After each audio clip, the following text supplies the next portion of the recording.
इस्माइल तारा की नमाज जनाजा आज अदा की जाएगी। इसी पर बात कर लेते हैं नुमाइंदा बोल न्यूज़ काशान सिद्दीकी से। जी काशान सिद्दीकी, बताइएगा मज़ीद क्या तफसीलात हैं इस हवाले से। जी बिल्कुल, मुल्क के मशहूर और मारूफ कॉमेडियन इस्माइल तारा कल रात गए कराची में इंतकाल कर गए थे। 4 रोज़ से वो जो है गुर्जे के आर्ज़े में मुब्तला थे और तकलीफ़ जो उनको जो शदीद इख्तियार कर गई थी, उसके बाद कराची के निजी हॉस्पिटल में उन्हें दाखिल कर दिया गया था। उनके साहिबजादे शायान तारा से हमारी बात हुई थी।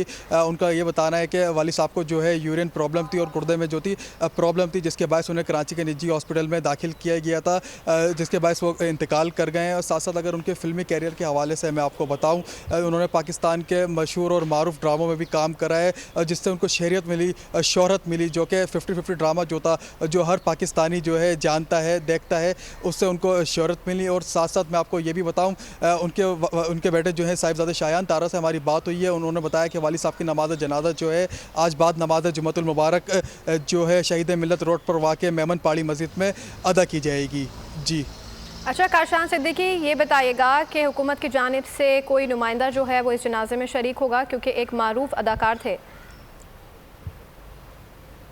जी बिल्कुल, देखें कल रात गए जो है वज़ीर आला सिंध, गवर्नर सिंध, उनकी जानिब से ताज़ियत का तो इज़हार किया गया है। नमाज जनाजा जो है बाद नमाज जुम्मा है। अब देखना ये होगा कि सियासी या समाजी शख्सियात की जो है आमद तो मुतवक्की है, क्योंकि लेजेंड जो थे, ये अदाकार थे, इन्होंने बहुत से जो है फ़िल्मों के अंदर अपने जोड़ दिखाए हैं। अब देखना ये होगा कि जो सियासी शख्सियात होती हैं अपनी मसरूफियात छोड़ के इनकी नमाज जनाजा में शिरकत करती हैं या नहीं।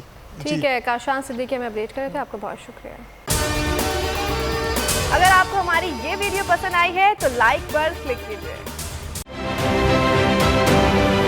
आप ये समझें, ये जो हक है ना, हक पे खड़े रहना और हक को बोलना, ये दूर से लगता है तन्हा हो गए लोग। आप खान साहब को देखें, तन्हा दिखाई देने, सारी जमातें मिलकर उनके खिलाफ हैं, लेकिन आज भी पाकिस्तान की आवाम उस हक की आवाज़ के पीछे जो है 80% से ज़्यादा आवाम उनके साथ है। सेम एग्जैक्टली इसी तरीके से बोल की कहानी है भाई, बिल्कुल अलग आपको तन्हा दिखाई देगा, हर जगह आपको खड़ा हुआ नजर आएगा, हटेगा नहीं किसी चीज़ से, हक की इस पूरी चीज़ से।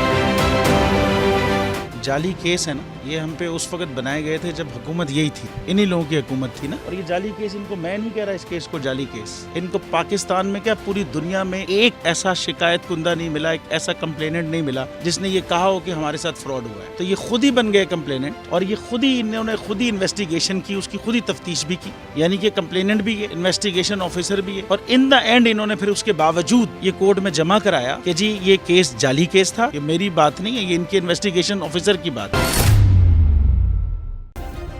सब्सक्राइब करें और बेल दबाएं ताकि कोई खबर रह न जाए।